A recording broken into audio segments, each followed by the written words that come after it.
Púrpura de Henoch Colley, Tecnológico de Monterrey, Escuela de Medicina, Campus Guadalajara. Integrantes: Paola Hernández Rosales, María Sofía Velázquez Rangel, Fernanda Pelayo Rubio, Adriana Iturbide Ibarra, Dr. Gonzalo Vázquez Camacho, Patología 2.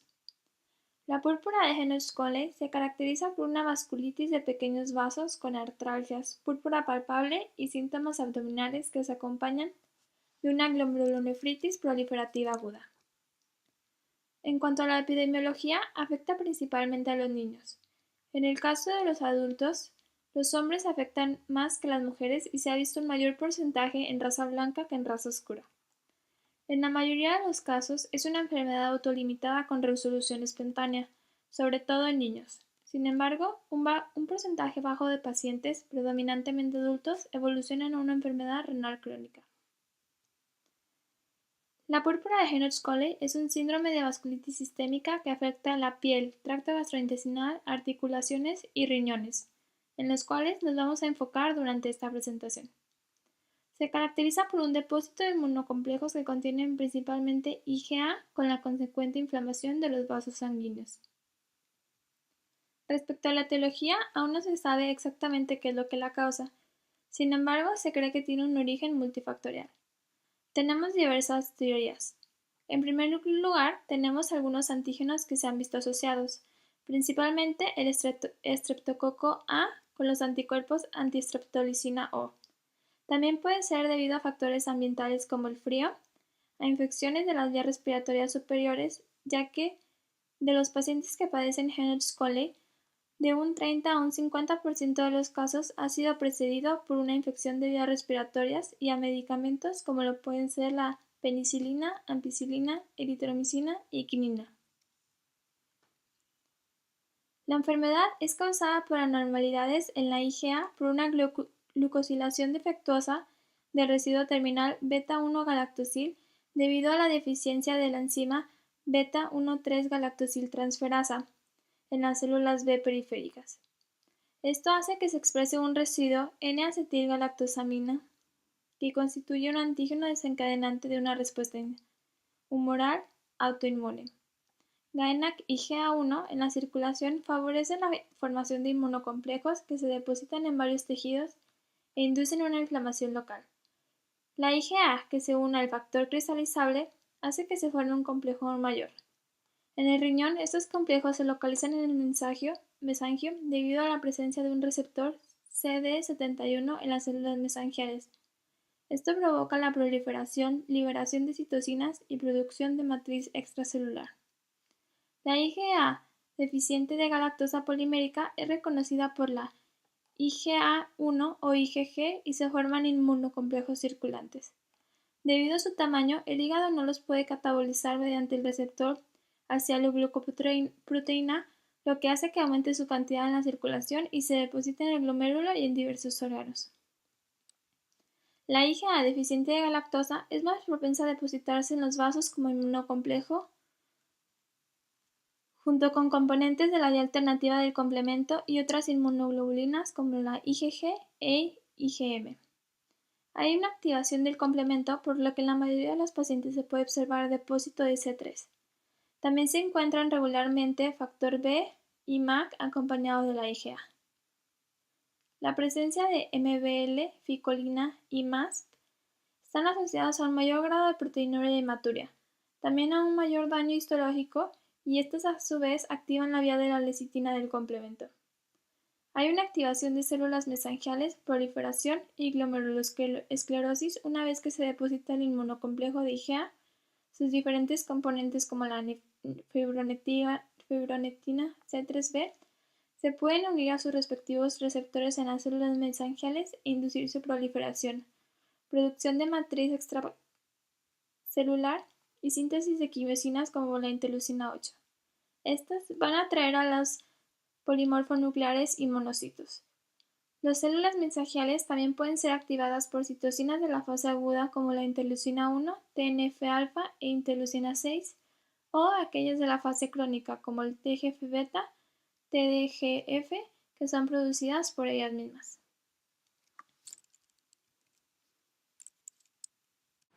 Bueno, esta enfermedad dentro de la clasificación histológica se va a clasificar como una glomerulonefritis proliferativa mesangial y endocapilar con formación variable de semilunas. En un principio estas semilunas van a ser celulares y posteriormente se van a convertir en fibróticas. El infiltrado celular va a ser predominantemente de macrófagos, polimorfonucleares y linfocitos T, CD4 y CD8, que son incluso más comunes en esta enfermedad que en la IgA. De igual manera, dentro de características importantes de esta nefritis está la proliferación endocapilar y extracapilar y de igual forma los depósitos de fibrina.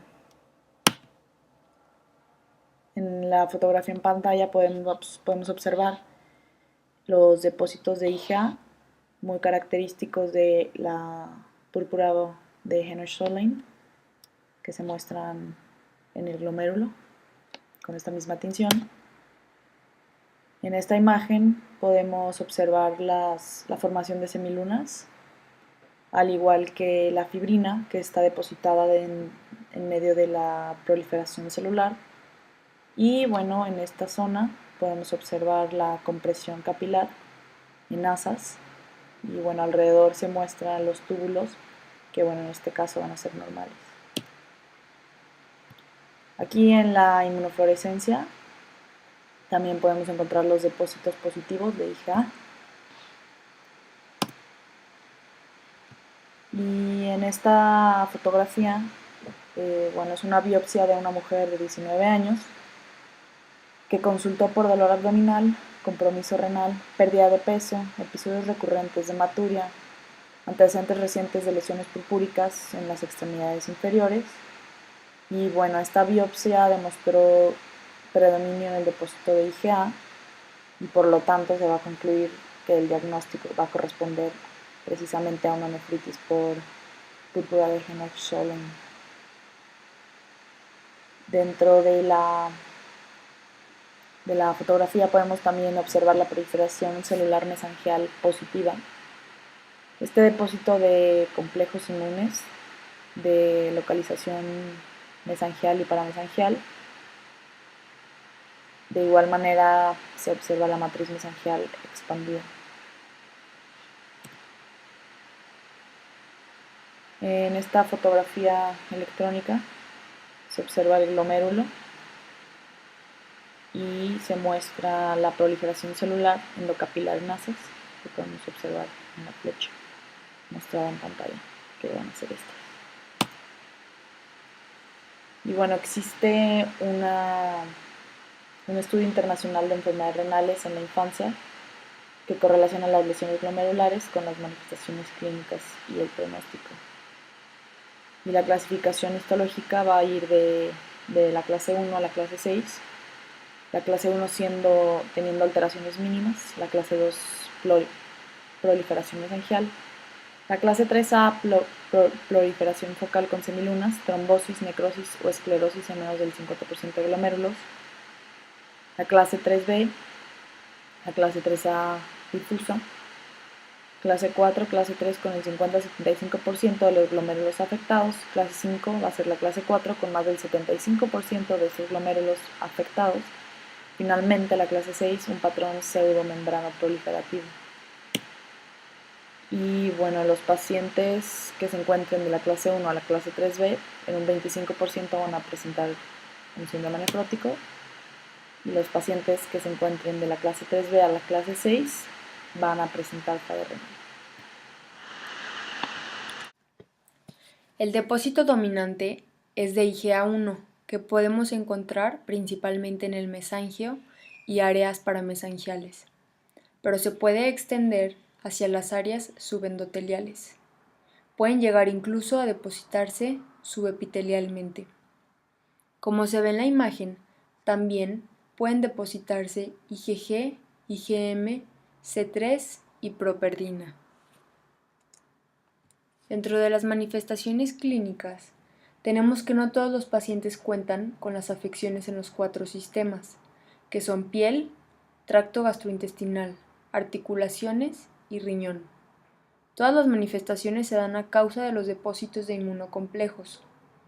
La púrpura palpable, el dolor abdominal y artritis se pueden presentar en cualquier orden, y la progresión puede darse de días a semanas.